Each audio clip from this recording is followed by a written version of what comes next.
Hey guys, we're back with more comic book reviews. Once again, Kiriyama Sparta. I'm Sarah. And we're continuing with our Death of the Family reviews. We just did Teen Titans number 15. Sorry we missed it last week. If you wanted to check out a review, go check it out. It was good. It was good. I liked it. Liked it a lot. And now we're going to be doing Detective Comics number 16. Yes. As you know, with the last one, not a lot really happened Death of the Family wise, but it was alright. I liked it. Yeah, oh yeah, no, I liked it. It was fine. Just let's see how this one goes. Not very Joker heavy. Not very Joker heavy, so that makes me sad face. If I had an extra, if this was on, there we go. I'd pull my face mask down. That was actually not too bad. I'm impressed. Anyway, yeah. Sarah's read it. I haven't. She's going to tell us what happens. Yes. Much in the way a mother tells a child a story, except with much more swearing. I want to be your mom. It's okay, I don't want to be your kid. You're older than me anyway. What's that say about you? That's awkward. Anyway, yeah. Let's all learn us some Batman. Yes. So this is the cover. And the cover's pretty badass. With all the Joker screens and stuff. And Batman going Batman. Joker-ish. Joker crazy. Joker crazy. And I was saying this to him earlier. Joker doesn't actually make an appearance in this comic. Should probably explain all of his face all over the cover. He doesn't make an appearance at all. So it's more of a what's going on everywhere else kind of tie-in. So from the last one, when it ended off, the main story, Ogilvy, Penguin's assistant, first right-hand man type person, branched off and he's calling himself the Emperor Penguin now. Right. And this one opens up with Ogilvy standing in a room with two guys with gas masks, and there's green Joker gas going everywhere, there's dead guys on the floor. And he's gassing people, making it look like Joker gas, but it's not exact replica of Joker gas, but it's hopefully enough to fool the cops, is what he says. And this entire thing is just, these first few pages is Batman saying, with Joker back like this, it's drawing all the crazies back to Gotham. It was bad before, but now that he's back with a vengeance, and he's really bad this time. He's attracting all the sick minds. He's attracting all the worst ones this time, and people are really lapping all that stuff up. It shows guys getting tattoos of Joker on their bodies, and it shows a guy walking into a dentist's office called Miles of Smiles, sits in the chair, and the dentist is wearing a clown nose, and it's going to do messed up things to him. And then it shows Batman saving some people in a car from thugs who are calling themselves Die Laughing is their group's name. And as Batman's taking them out one by one, he's inner monologuing that there's been a lot of these Joker gangs popping up ever since Joker came back. There's one that's called the Joy Buzzers, the Best Medicine, and the Cut-Ups. Nice. Or some of them. And after he takes them all out, he asks one of them what to know about the League of Smiles. Sorry. And yeah, there's another one in here that kind of made me laugh. But the League of Smiles, and the guy doesn't know. Batman punches him out, calls Gordon, and says, "Hey, got more guys for you to pick up."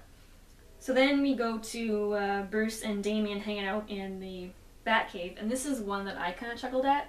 Batman is inner monologuing. I thought it was a very bad idea talking about people in the park when he first cut his face off. He says, "I thought it was a very bad idea for them."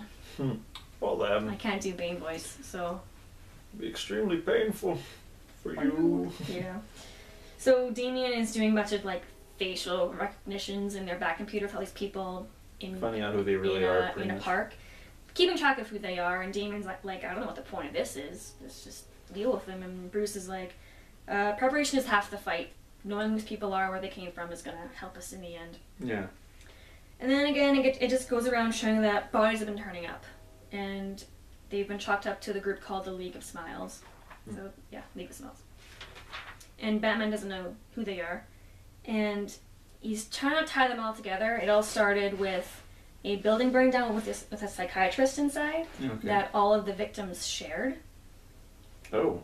So he's able to track down everyone who's part of the League of Smiles. Because they used to be patients of the psychiatrist. I think so. I was trying to read this when him and my husband were talking very loudly, so I don't... Oh, fuck It off. didn't quite stick Blaming in us my... for shit about you not understanding. It didn't stick in my head very well.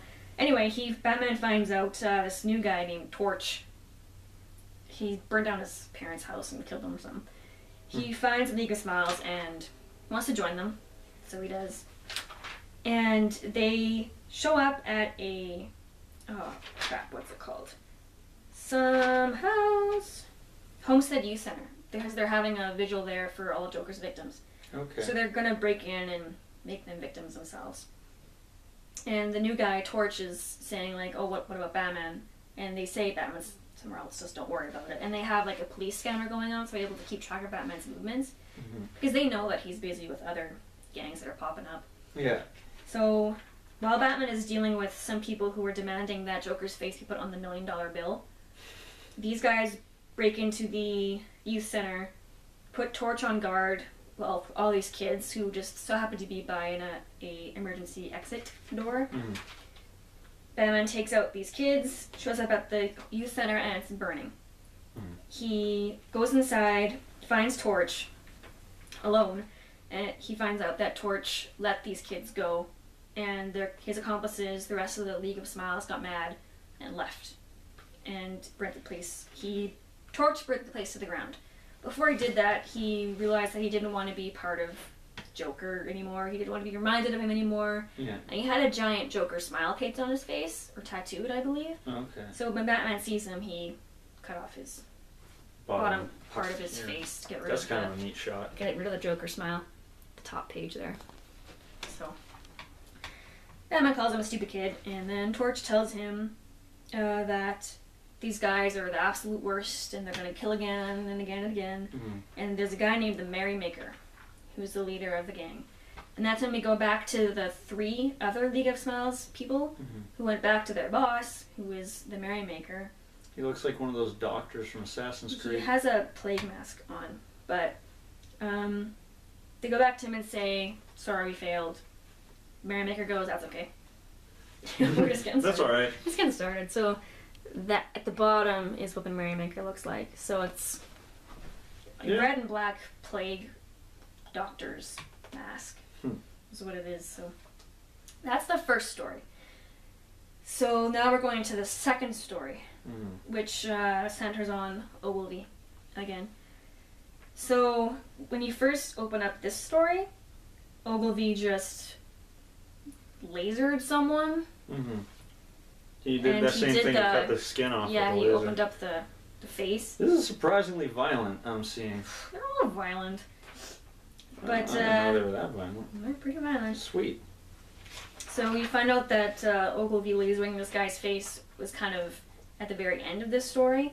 So now we're going to the beginning of the story, which is Ogilvy showing up at the church, which we saw Penguin and Joker meeting up. They had their little meeting there. Where Joker was killing everyone and trying to make it look like Penguin.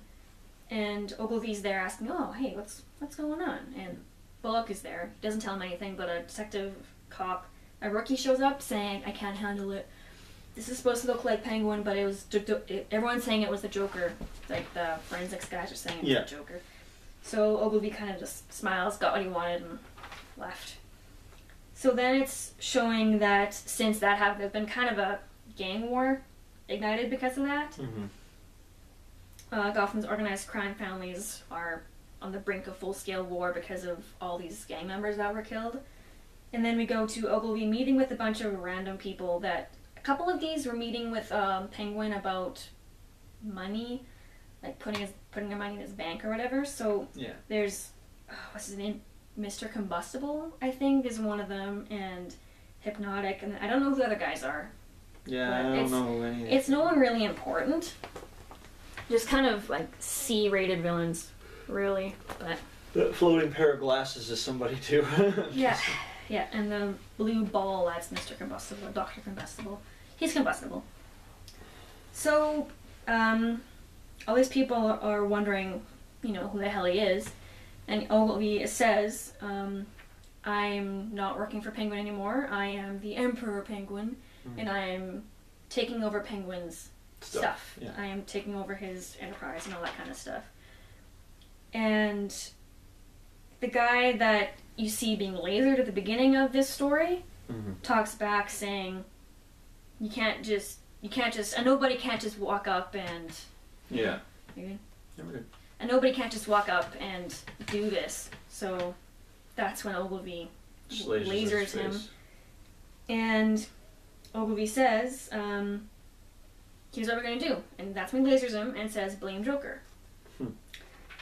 So this entire time, he's planning to do a bunch of bad stuff in Penguin's name and blame Joker. Okay. So that's the end of that one.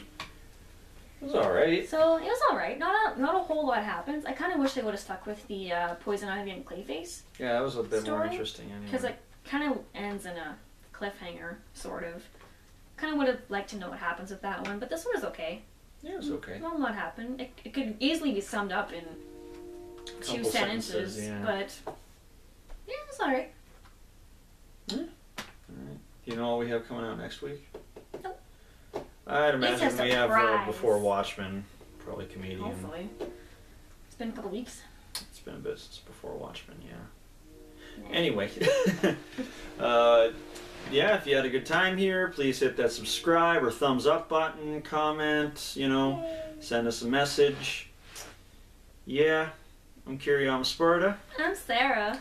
And almost at 100 subscribers. 99 last time I checked. We're going to have to actually start buckling down and thinking about this music video. It's pretty quick, actually. Now that I'm not dying anymore. Yeah, it's not dying. So and of course, since that'll take a while to get filmed, we're also thinking about doing a Q&A video. We're going to take all the questions we've gotten so far that we haven't been able to answer yet on the videos. And yes, I know I could just type a quick answer to each of those, but we'll just do a Q&A video. Makes it more special. Yeah, it makes it more special. And this is your heads up too, so if you do have any questions, definitely let us know now and we'll answer them for you. Yeah. Yeah. Be good. Hopefully we have some more comics next week, and we don't have another week without them. That would be good. Although technically that's because you were sick. Yeah. I won't be sick next week, I promise.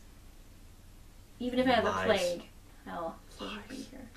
I'll be in a glass box. Good. Of germs, so I don't infect. There you go. Wow. Yeah, she's bad. She's bad at vocabulary. Yeah. Anyway, I am. We'll see you guys next week. Bye.